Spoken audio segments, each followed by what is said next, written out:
What a presence of God in this place. Hallelujah. Are you glad you woke up this morning to come to church? Amen. The rain didn't keep you away. Hallelujah. It's good to be here. This morning I want to come and share with you a message on hope. It's the last message in our sermon series on when hope hurts, right? And this morning I want to talk about hope, and seeing that it's still early, I will just preach 1 hour and then we can go home. Hallelujah. Ask your neighbor, are you okay with that? I see a lot of heads going like, yes, hallelujah. Thank you. Thank you. I appreciate it. And we're going to talk about hope this morning. And it's such a powerful topic. And I want to start my message this morning by making a statement and saying that hope is not automatic. Say with me, hope is not automatic. And what that means is hope does not just automatically appear into our lives, but hope is a decision, amen. It is a choice. It is something that we must lay hold of. And therefore the Bible says in Hebrews 6 verse 18, it says, lay hold of the hope set before us. When you lay hold of something, you grab onto it as if it is your own. And this morning I want to start off by saying that God wants us to be able to know what hope is, and then also to lay hold of that hope, which is to grab it, to make it our own. And I know God's desire and heart for me and you is that we will also overflow in hope. Amen.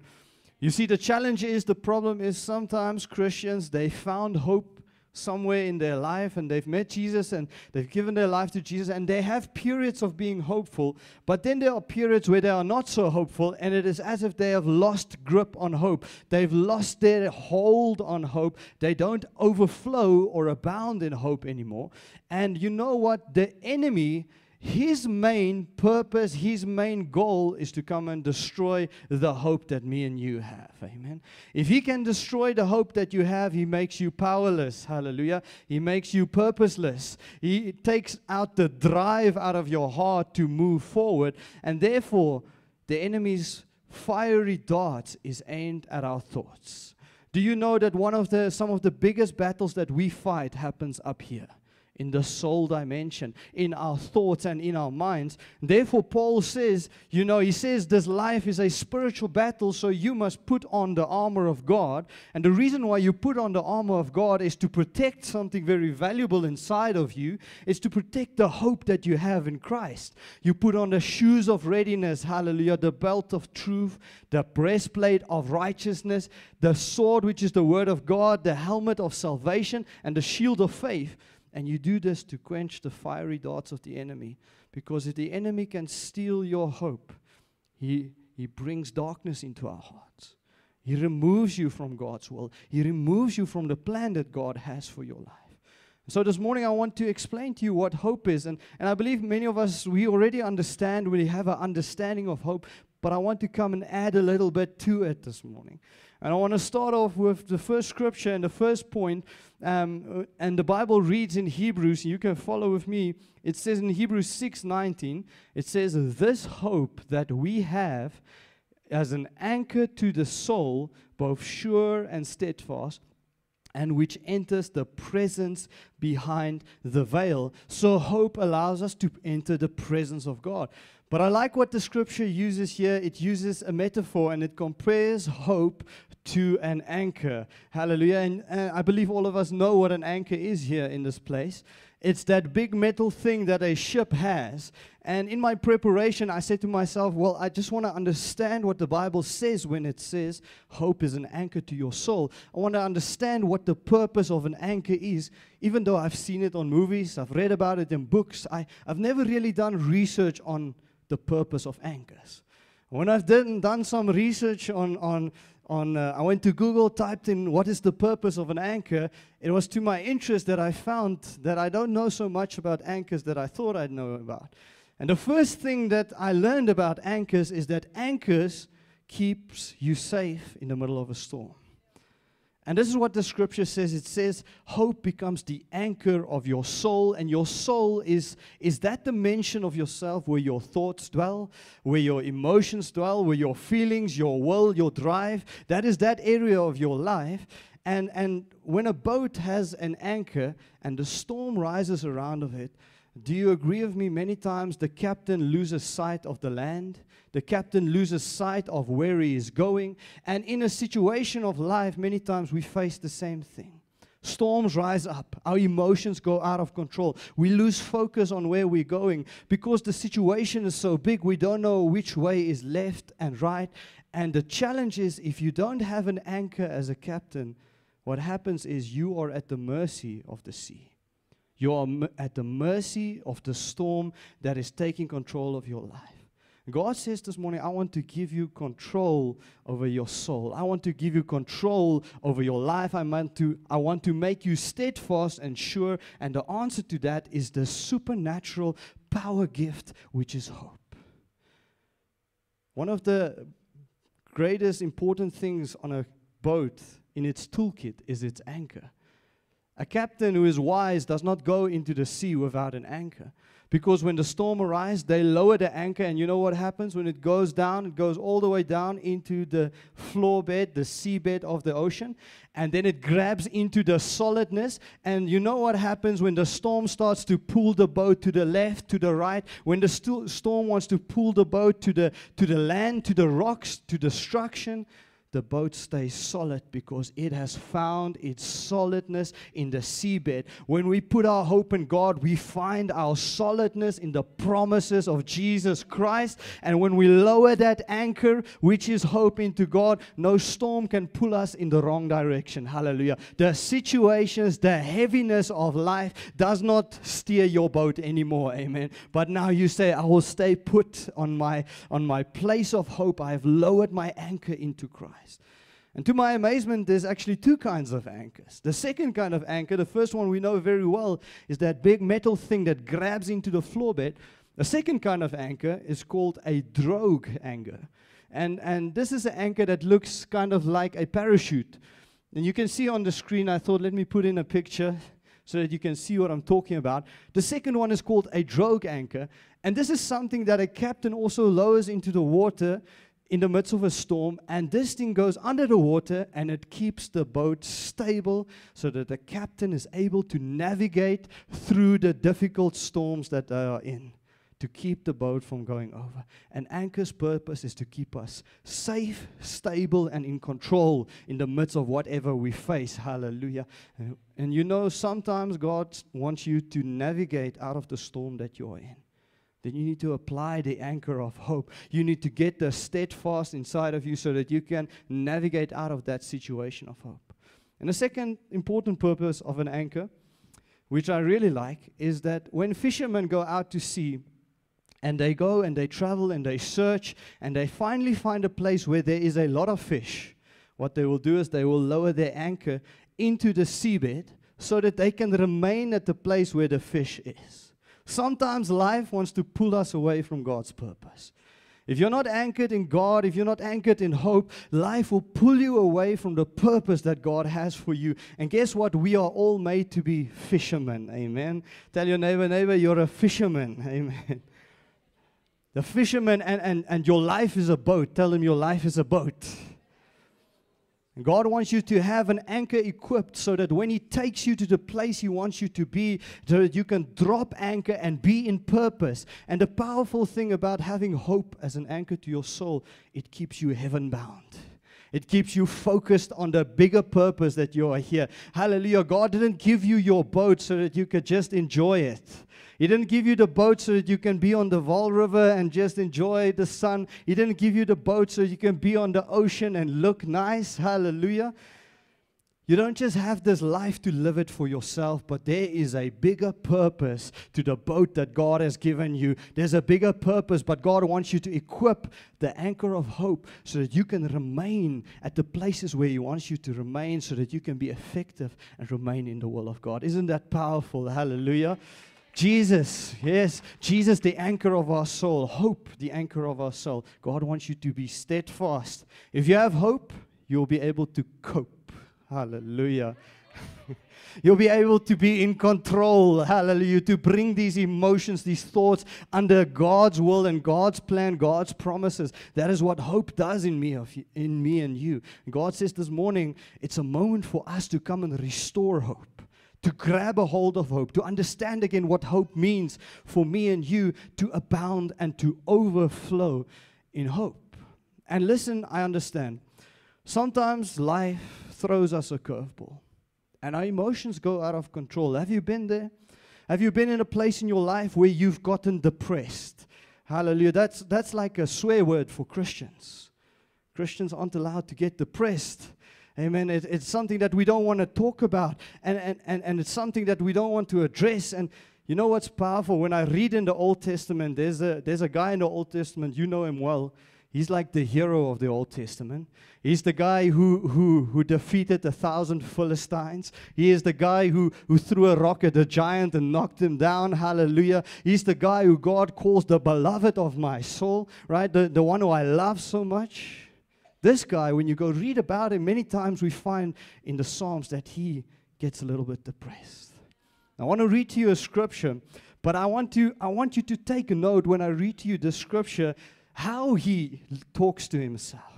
I want you to take a note this morning that the first two sentences in the scripture out of Psalm 42 are questions. And it's something that you can easily go by when you read this scripture. And David asks the question, why am I discouraged? Why is my heart so sad? Let's just pause there for a moment. We live in a day and time when our heart feels discouraged, when our life feels sad. We've gotten to a point where we just accept it.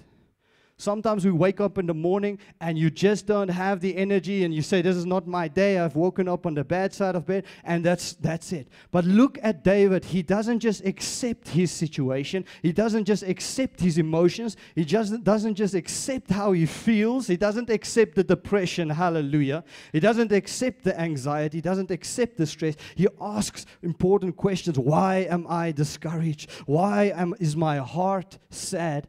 And then he goes over into an initiative of choosing hope. He makes a choice, because we see this, because now he's not questioning anymore.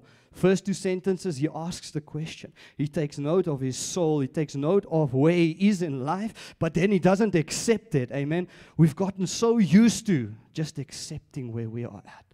God says it's time that you not let your emotions rule your life anymore. Let me tell someone here this morning, you have the power to hold on to hope and then change the way you feel. Hallelujah.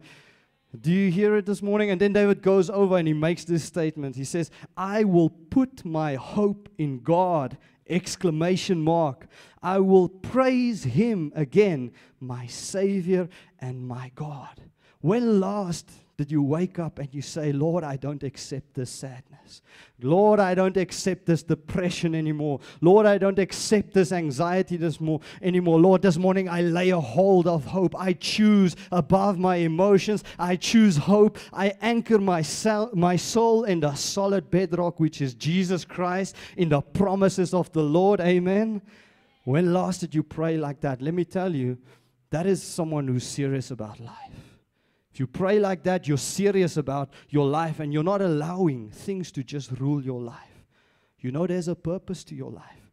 David was a king. He was a leader. He was a military leader. If everything stood still when David felt depressed, imagine what would have happened to his life. Imagine what would have happened to his family, to his kingdom. No, he takes responsibility for his life. He takes responsibility for his soul, for his emotions. He says, I will hold on to hope. This morning, God wants us to hold on to hope. A second understanding when it comes to hope is that hope produces a mature character in me and you. Amen. Hope produces perseverance and endurance inside of us. And I want to read to you the scripture out of Romans 3 verse 5. It says, we can rejoice when we run into problems and trials, for we know that they help us develop endurance. Amen. A situation of hardship is always an opportunity for maturity to be formed inside of us. Hallelujah. And a person who understands hope, when they see a hardship coming, they make the choice to rejoice no matter the storm that they face, because they have a hope in the promises of God, that God doesn't fail, that at the end of the storm, they see the outcome that God has already planned for them. Hallelujah. And that is hope. Hope produces joy, it produces perseverance and endurance. It continues to say that endurance develops strength of character. And character strengthens our confident hope of salvation. This hope will not lead us to disappointment. Amen. When you have hope, endurance is formed in you. No matter how it looks right now, you know anytime God can come and change it. You know in your heart, any moment the Lord will come and do something in your life. Therefore, you hold on. Therefore, when the ship is shaking, when your boat feels like it wants to capsize, you take a look at your anchor. You see it's still solid in the bedrock. And you say, hey, I'm going to hold on. I'm not going to jump off the ship. I'm here to stay because God has made me solid. He's going to let me wait out the storm. Or you turn behind you. You see your drogue anchor. You say, Lord, I'm still stable. I can go forward, Lord. I can get out of this situation, and perseverance is formed in you. When you get to the other side of the storm, there's something different about your character. And God has formed hope inside of you. He has strengthened you. And then lastly, just an explanation about hope. We're going to get to a very practical part in a moment. But a third explanation about hope is that hope is the proof of our faith. Hope is the proof of our faith in God and God's promises. Hallelujah. Listen, you cannot have faith without hope. Because what are you having faith for? If you have faith but you don't have hope, what are you having faith for? Hope is that which will happen in the future, and faith is your response right now in the reality of the future. Let me read to you. It explains it beautifully in Hebrews 11 verse 1. And this was the first time I read this in this translation, and it really helped me to even understand it further. It says, faith shows the reality of what we hope for. Isn't that powerful? When you have faith in the hope, faith in the things of God, it shows you the reality. A person of faith does not necessarily see that which God has promised right now, but they know it to be true.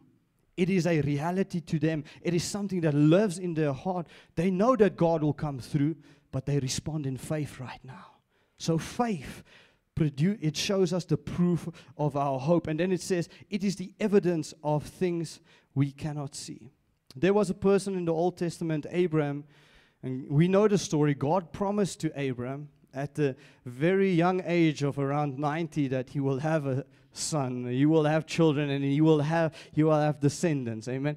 And in Abraham's situation, there was no reality to the promises of God in that moment. Nothing made sense. There was no reason for him to believe. That's what the Bible says.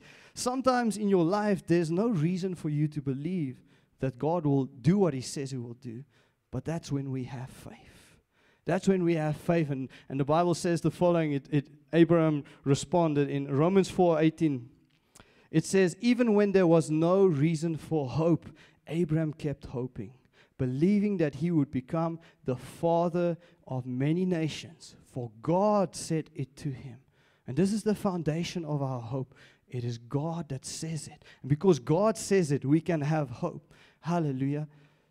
It's important to know sometimes it doesn't yet show in the reality. It doesn't yet show, and this is what the scripture says. It says, even when there was no reason for hope, sometimes it doesn't make sense in your life why things are going like they are going. It seems like there's no answer.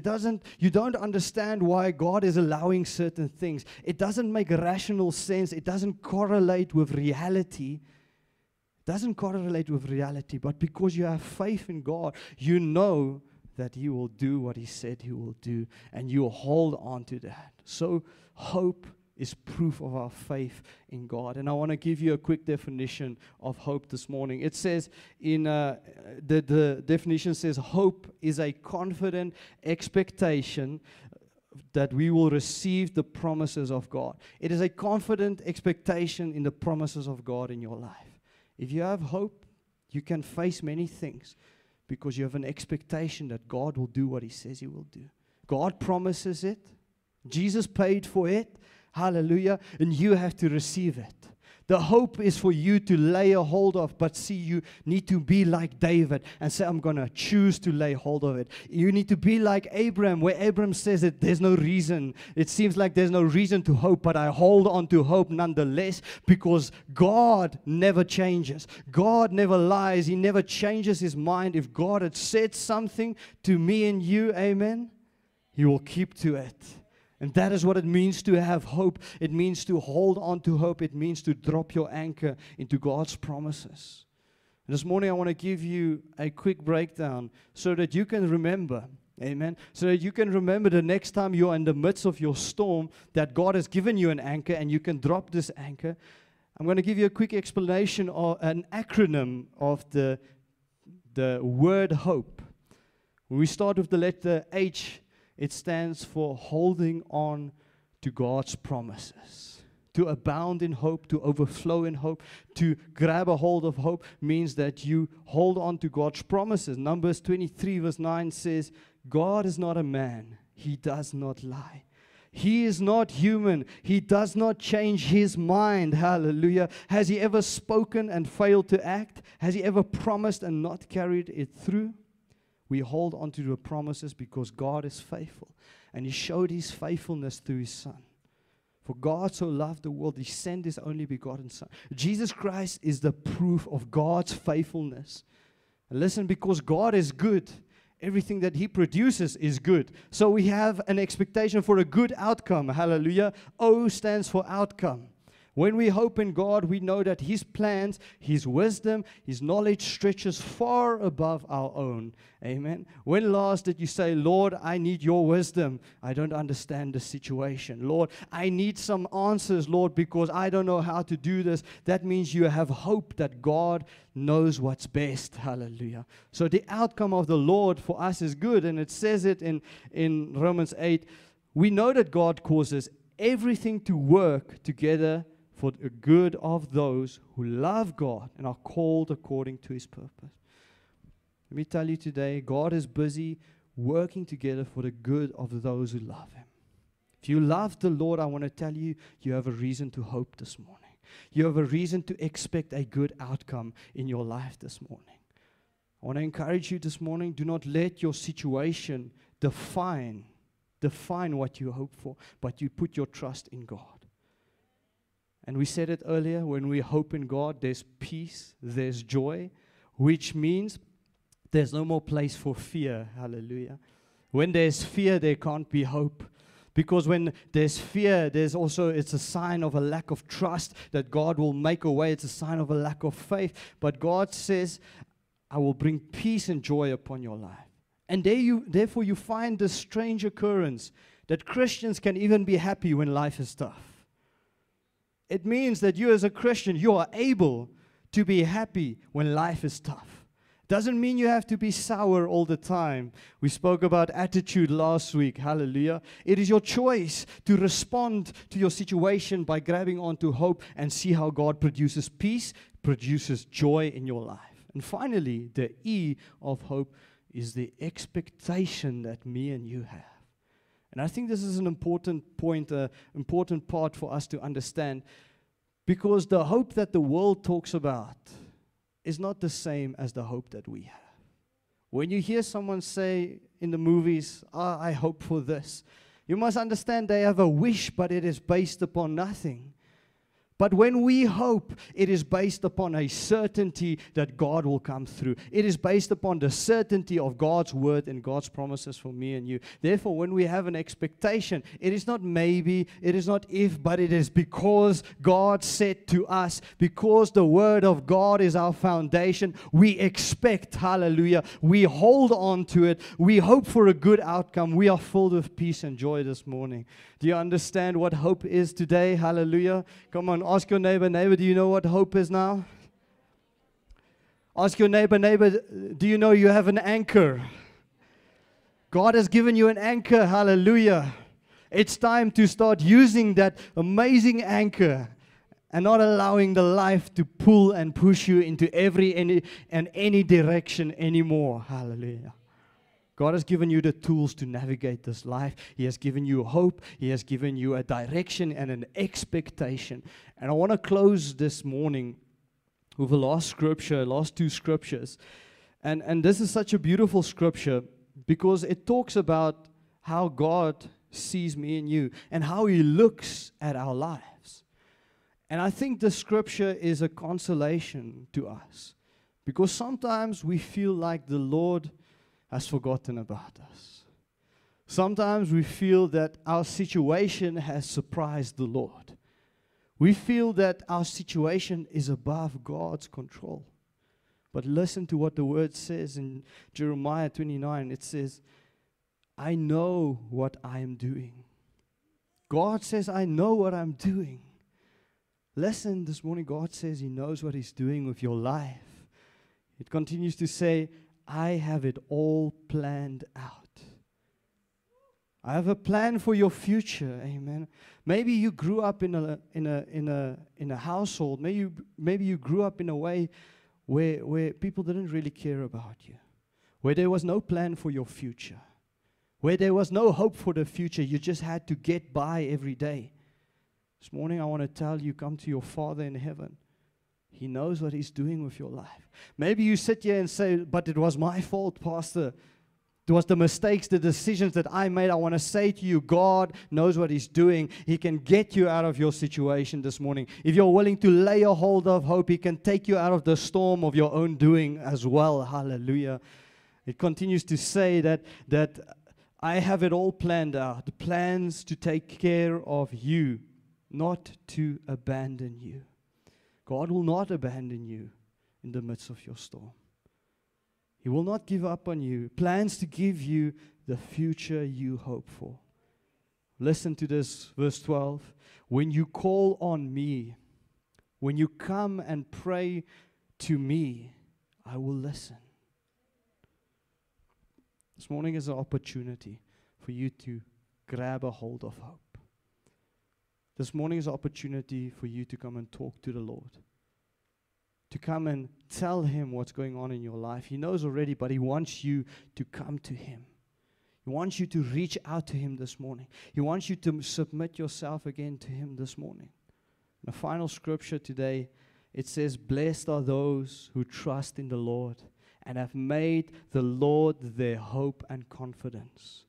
They are like trees planted along a riverbank, roots that reach deep into the water. And such trees are not bothered by the heat. Hallelujah. Anyone going through some heat right now? It says, or worried by the long months of drought. Maybe there's drought in your life today. God says, come and plant yourself in my riverbed next to the streams of living water. And it says, their leaves stay green and they never stop producing fruit. You see, an anchored soul is a soul that keeps on producing fruit. Your leaves, you identify a tree by the leaves that it has. If a tree's leaves are brown and dull and falling, and there's no leaves in fact, it tells you a lot about that tree. Amen. It tells you there's a sickness. It tells you there's a brokenness. There's a problem there. It's not getting nutrition. It's not getting what it needs to get. When a tree doesn't get what it needs to get, it doesn't produce the fruit it needs to produce. This morning, God gives you an opportunity to come and have green leaves again. Aren't you ready to smile again? Hallelujah. Aren't you ready to be the joy of your household again? Aren't you ready to be filled with peace even when there's drought and hardships and you don't know which way to turn, but you say, listen, God, I'm turning to you this morning. Oh, I place my hope in you. I've planted myself firmly into the riverbank. I hold on to hope this morning. I come to church, hallelujah.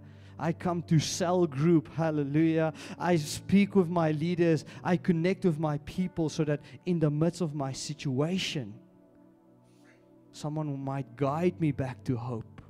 This morning, God says, talk to me and I will listen. Lay hold of hope this morning. Will you pray with me just for a moment this morning? Holy Spirit, thank you so much for your presence today.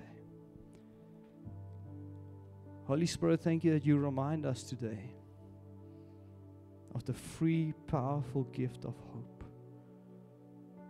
That we're not called to float around aimlessly, that we don't have to be ruled by depression, anxiety, stress, sadness of heart, discouragement. Holy Spirit, thank you that you place in our hands today hope. The promises of God for us are yes and amen. To be the head and not the tail. Today, God, we want to choose. We want to choose you again, Lord. Not our own way, not our own navigation, but we need to be stable in you today. If you're in this place today and you say, Lord, I need to come fix some things in my heart. I've been drifting, I've been floating, the rocks are right next to me. If I keep on this path where I am on right now, if I don't get my life under control this morning, if I don't lay a hold of hope this morning, I fear the worst. I fear that it might all go down in flames, that it all might go down in destruction. If that is you this morning, you say, Lord, I need to regain my hope. I need to re-establish my footing. I need to get a hold of my heart again, Lord. I need to start producing green leaves and fruit again in my life. If that is you in this place today, I want you to just raise your hand there where you stand, as if you're reaching out to the Lord and grabbing a hold of hope. Yes, thank you, thank you. Thank you for every hand that goes up. Thank you, thank you. As people make the choice to reach out and receive hope today. And for a moment, just be in God's presence. And just experience the God of peace, the Prince of Peace, Jesus Christ, coming, filling your heart. Experience the Holy Spirit breathing over you right now, telling you it's going to be okay. I care about you. I know what I have planned for you. I have a good future ahead of you. But I need you to hold on to me from now on. To let go of all the other things, but hold on to me. Just experience God filling your heart with hope again this morning. Expectation for a change of situation. Lord, I pray that you just minister to every person. We humble ourselves before you, Holy Spirit. We submit our situations. We submit our lives before you. We pray, come and move like only you can. We need a supernatural move in our lives, Lord.